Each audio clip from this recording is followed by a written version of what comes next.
What's up, YouTube? This is Too Raw for TV. Sorry about the audio issues. Forgot to click my damn audio into the damn stream. Son of a. Anyway, before I get into his video, shout out to the brother Legendary Tony for showing love with the donation via the Cash App. Longtime subscriber, longtime supporter of this platform. Salute to you for showing love once again. I truly appreciate the love that you've shown. And I appreciate the love that all of you guys show with the voluntary donations, the comments, whether you agree or not, and showing love with liking, sharing these videos, and subscribing. Please subscribe if you haven't already. So, President Trump is touting tough new measures to confront Iran as he seeks to deter the country from getting a nuclear weapon, but said he hopes not to use them, nuclear weapons. Trump signed a presidential memorandum today authorizing more aggressive measures towards Iran. He also threatened, quote, total obliteration of the country if there is another attempt on his life by Tehran. Of course, it's believed that Tehran may have had something to do with the attempts on his life, or at least Iranian terror cells located here in the United States, and the attempts on his life. Of course, the attempt, I think it was Butler, Pennsylvania, in July 2024.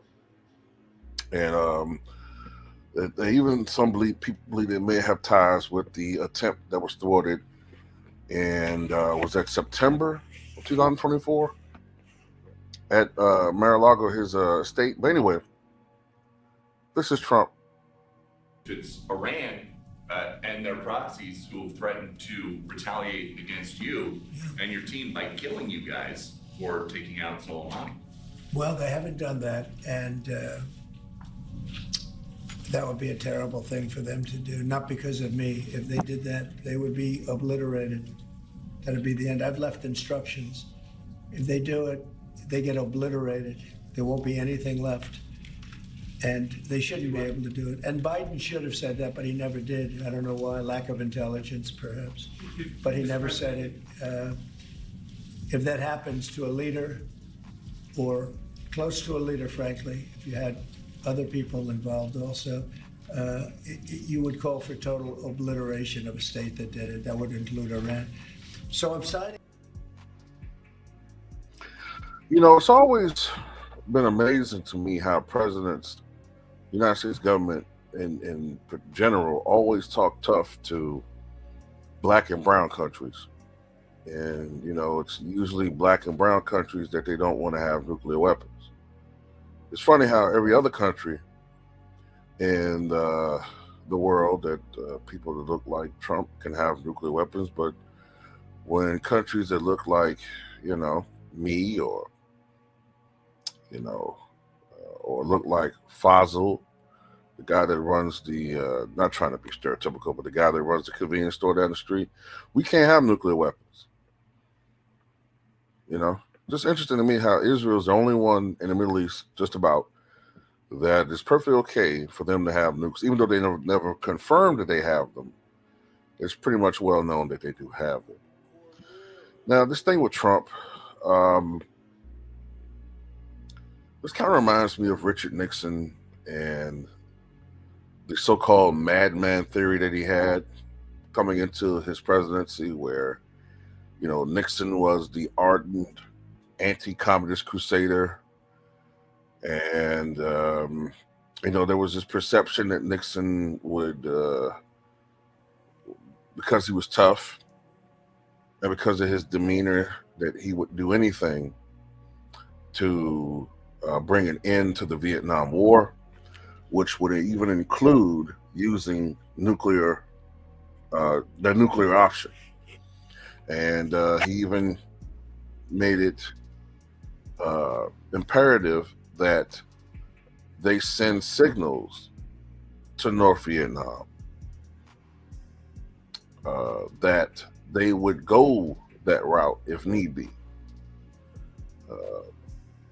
Now, ultimately, I don't think it worked because number one,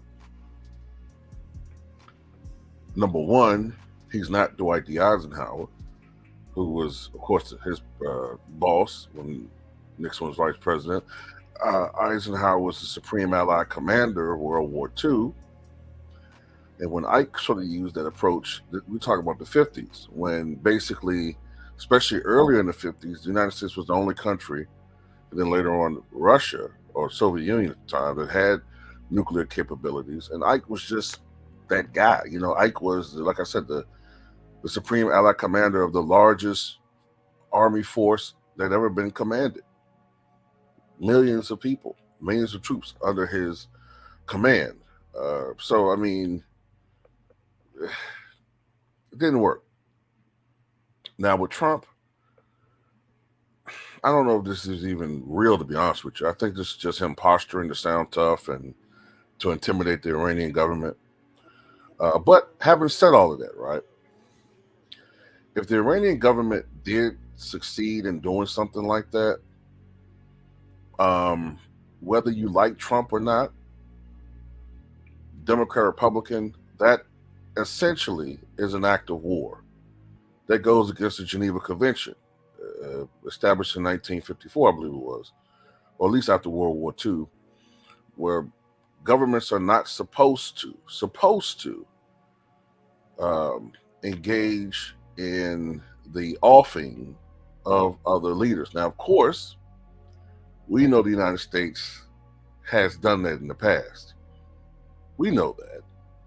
We know that they got rid of, speaking of Nixon, Allende, and what country was that? Was it Bolivia? A little bit off. Argentina? One of those countries in South America.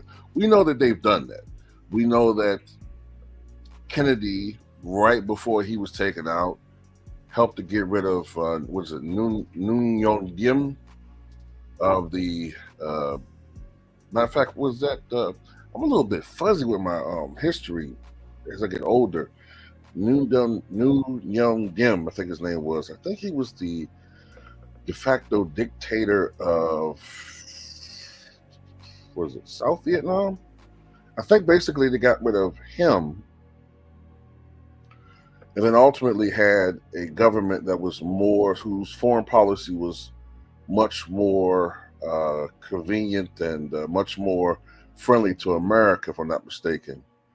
But that ultimately antagonized the North, which further deepened the Vietnam War, if I'm not mistaken. A little bit fuzzy. I'm getting older, y'all. Can't remember every damn thing. I try to, but I can't remember every damn thing. But look, man, like I said, Trump is just trying to sound tough. And also, there's another thing, too. If Trump was taken out,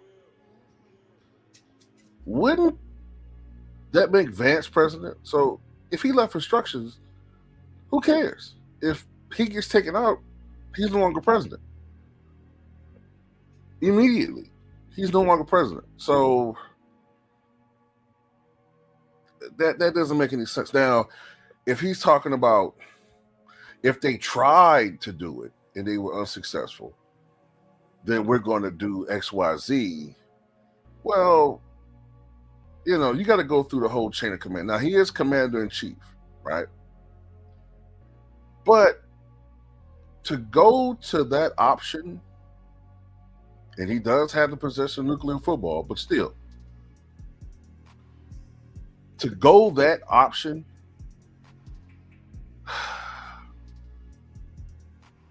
I wouldn't be surprised if there's some insubordination and they halt that order.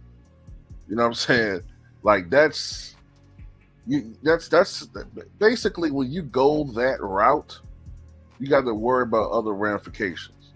You got to worry about if you did that, right?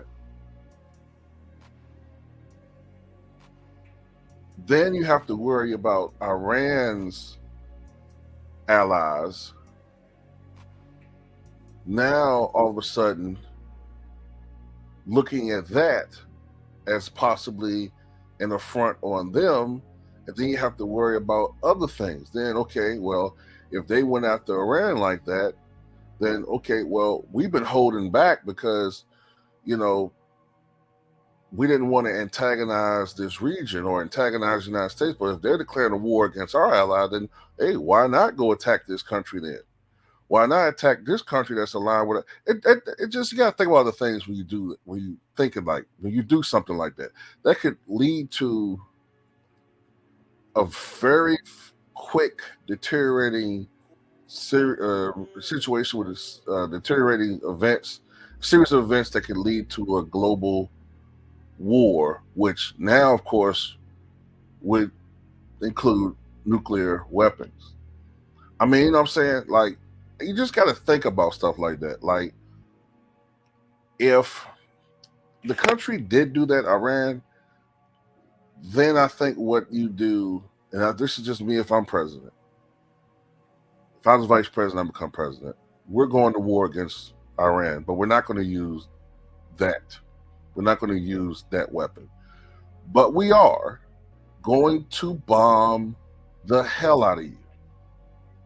In this scenario, not saying it in real life, I'm just saying in this scenario, we're going to bomb the hell out of you to the point where that country will be decimated.